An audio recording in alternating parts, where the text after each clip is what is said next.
사랑하는 시흥동산교회 성도 여러분, 좋은 아침입니다. 찜통더위라는 말이 딱 어울리는 시기입니다.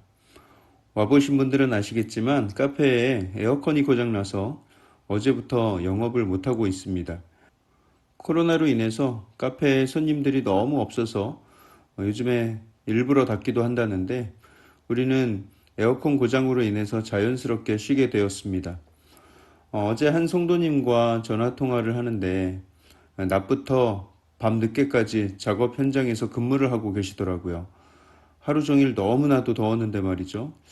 그분과 전화 통화를 한 것이 밤 10시였는데 그때까지도 퇴근을 못하고 계셨습니다. 잠시만 밖에 있어도 땀이 줄줄 흐르는 요즘 그렇게 생활 전선에서 열심히 땀 흘리며 성실하게 일하고 계시는 우리 성도님들 한 분 한 분을 기도로 응원합니다. 하나님께서 여러분들의 건강을 지켜주시고 체력과 성령 충만함을 더해주시도록, 그래서 그 힘으로 이 더운 여름을 너끈하게 이겨내시도록 기도하며 응원합니다. 오늘도 주님 안에서 힘내시기를 바라면서 오늘 2021년 7월 23일 금요일 시동을 위한 메시지 지금 시작합니다. 오늘 우리에게 주시는 하나님의 말씀은 이사야서 46장 1절에서 13절의 말씀입니다. 이사야 46장 1절에서 13절의 말씀. 오늘 본문 1절을 보시면 벨은 엎드려졌고 느보는 구부러졌도다. 그들의 우상들은 짐승과 가축에게 실렸으니 너희가 떠매고 다니던 그것들이 피곤한 짐승의 무거운 짐이 되었도다. 기록하고 있습니다. 벨은 엎드러졌다 해서 이 벨은요, 바벨론이 섬기던 신 마둑을 의미합니다. 벨이라고 불리다가 나중에는 벨마둑, 그리고 나중에는 마둑으로 이름이 바뀌었다고 해요. 신이 이름이 바뀌는 것은 왠지 잘 모르겠어요. 자기 이름이 촌스러워서 개명을 신청한 것인가, 아니면 자기 앞에 엎드린 사람에게 내 이름 마음에 안 드니까 내 이름 이렇게 바꿔달라고 요청을 한 것인가, 도저히 이해가 되질 않아요. 여튼 그 다음에 또 느보라는 이름도 나오는데, 느보는 벨마둑의 아들로 여겨지는 신으로 지혜와 문학을 관장하는 신으로 여겨졌다고 합니다. 그래서 바벨론의 왕들은 스스로를 마둑의 아들로 자칭하면서 자신을 지혜의 신이라고 일컬었다고 합니다. 그래서 바벨론 왕들의 이름 앞에 느보라는 이름을 붙여서 부르곤 했습니다. 여러분들 그 한 예로 느부갓네살 왕 잘 아시죠? 느부갓네살, 이제 막 4살이 됐다고 해서 느부갓네살이 아니라 갓네살라는 이름 앞에 방금 말씀드렸던 느보 신의 이름을 붙인 것입니다. 느부갓네살. 그래서 나는 지혜자다 하면서 그 자기가 지혜의 신이라고 이렇게 일컬은 거예요. 하지만 오늘 말씀에 벨은 엎드려졌고 느보는 구부러졌도다 기록하고 있죠. 이제 곧 고레스 왕이 바벨론을 공격하여 무너뜨리면 그들이 섬기던 신과 그들의 왕이 무릎을 꿇게 되고 비참한 모습으로 엎드려지게 될 것이다 라는 예언입니다. 그리고 그 신상을 무너뜨려서 가축이 끌고 가게 만드는 거예요. 신전에 있었던 조각상을 옮겨서 박물관에 보관한다던가 아니면 창고로 옮기던가 하는 것이죠. 우상은 백성들을 보살피고 보호해주기는커녕 자기 스스로를 지킬 수 없어서 치욕스러운 모습으로 짐승의 등에 실려서 운반이 되는 장면을 묘사하고 있는 것입니다. 짐승들도 피곤한데 무거운 짐이 되었다, 약간 조롱하듯 묘사하고 있습니다. 2절을 보시면 그들은 구부러졌고 그들은 일제히 엎드려졌으므로 그 짐을 구하여 내지 못하고 자기들도 잡혀갔느니라, 이렇게 기록하고 있죠. 벨과 용이라는 외경에 이런 내용이 있다고 해요. 벨 마둑의 신전 앞에 매일같이 그 우상 앞에다가 진수성찬을 차려놨는데 매일 밤이 되면 그 음식이 싹 사라지는 거예요. 사람들은 당연히 벨 마둑이 그 음식을 다 먹었다고 생각을 하는 것이죠. 하지만 왕궁에서 일하고 있던 다니엘은 생각이 달랐습니다. 분명히 누군가 사기를 치고 있구나를 깨달은 거예요. 그래서 다니엘은 그 음식이 차려진 상 앞에 밀가루 같은 것을 뿌려 두었습니다.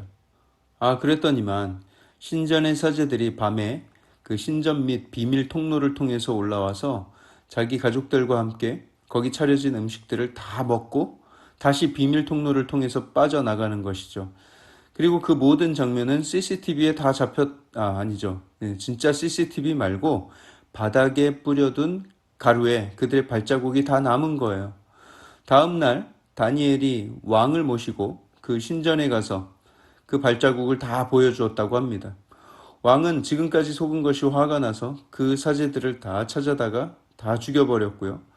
그리고 자기가 지금까지 섬기던 우상이 다 거짓된 것임을 깨닫고 우상들을 철거해버렸다고 합니다. 또 다니엘은 그 일을 통해서 큰 영광을 얻게 되었습니다. 우상 숭배가 다 그런 식인 것이죠. 자기 배를 불리기 위한 사기극이 얼마나 많이 있습니까? 자, 오늘 본문으로 돌아가서 후반에는 하나님이 이스라엘 백성들을 얼마나 아끼고 사랑하시는지를 말씀해 주시는데요. 태어나면서부터 하나님이 너희를 안으셨고 그때부터 하나님이 등에 업으셨다 이렇게 말씀을 하고 있습니다. 그리고 노년이 되고 백발이 될 때까지 내가 너희를 업고 품고 구해내겠다 이렇게 말씀을 하고 계시죠. 여러분 이것이 얼마나 감동적인 하나님의 약속입니까? 우리의 삶의 여정에 끝까지 떠나지 않으시고 늘 나를 완전하게 보호하시는 하나님이시죠. 다윗의 시대의 무비보셋 기억하십니까? 요나단의 아들인데 그가 5살 때 요나단과 사울이 전쟁에 나가서 전사했다는 소식을 듣고 그의 유모가 그 어린 무비보셋을 지키기 위해서 무비보셋을 안고 도망치다가 그를 떨어뜨렸어요. 그래서 평생 다리를 절게 되었습니다. 그처럼 사람의 보호는 한계가 있습니다. 심지어 부모의 보호도 한계가 있어요. 완전하지 않아요. 하지만 우리 하나님께서는 절대로 나를 떨어뜨리는 일 없이 끝까지 안전하게 안아주시는 하나님이십니다. 그 하나님의 등에 업힌 채로 평생을 살아가는 축복을 얻었다니 여러분 이것이 얼마나 기쁜 일입니까? 하나님을 믿는 사람들은 다치지도 않고 교통사고도 안 난다 이런 말씀을 드리는 것은 아니고요. 우리의 인생에 늘 가까이 동행하시면서 반드시 구원을 이루어내신다라는 하나님의 약속이 있다는 것이죠. 8절을 보실까요? 너희 패역한 자들아 이 일을 기억하고 장부가 되라. 이 일을 마음에 두라. 여기에서 이 일이라는 것은 하나님이 너희를 끝까지 보호하신다라는 사실과 또 우상은 아무 쓸데없는 조각상에 지나지 않는다라는 사실, 이것들을 기억하라는 것입니다. 너희가 어떤 사랑과 보살핌을 받는 존재인지를 잘 기억하고 있어라. 여러분, 제가 지금까지 성도님들의 삶을 가까이에서 살펴봤을 때 어떤 분들이 신앙생활을 가장 잘하는가, 어떤 분들의 신앙과 인격이 건강하게 성장하는가를 살펴보니까 저는 이 한 가지로 설명할 수 있을 것 같아요. 이 한 가지. 뭔지 궁금하시죠? 궁금해요? 궁금하면 500. 예, 죄송합니다. 이게 뭐냐면, 이 한 가지가 뭐냐면, 기억력이 좋은 분들이 신앙도 좋더라라는 사실을 발견하였습니다.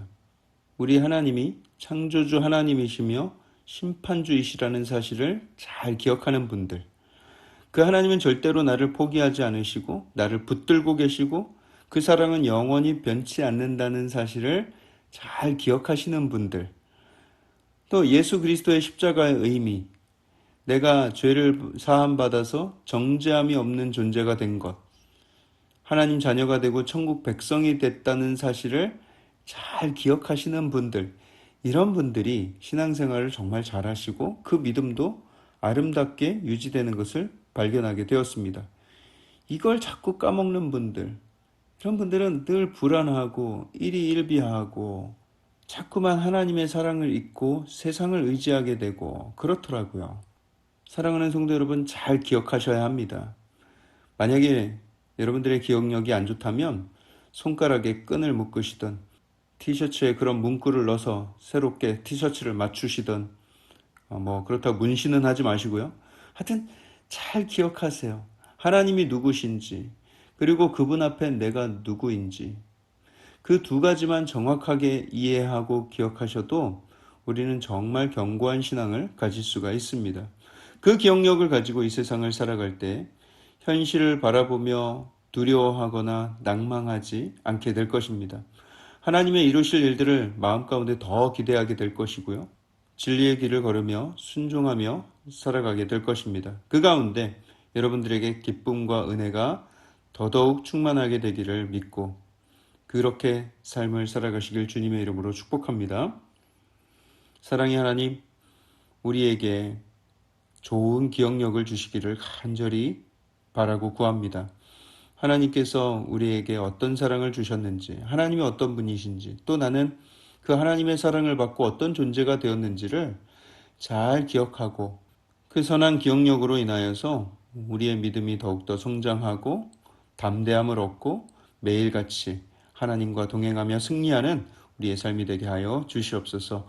이 더운 여름에 하나님 우리의 건강을 지켜주시고 또 지치지 않도록 또 영적으로 지치지 않도록 주님께서 붙들어 주시옵소서.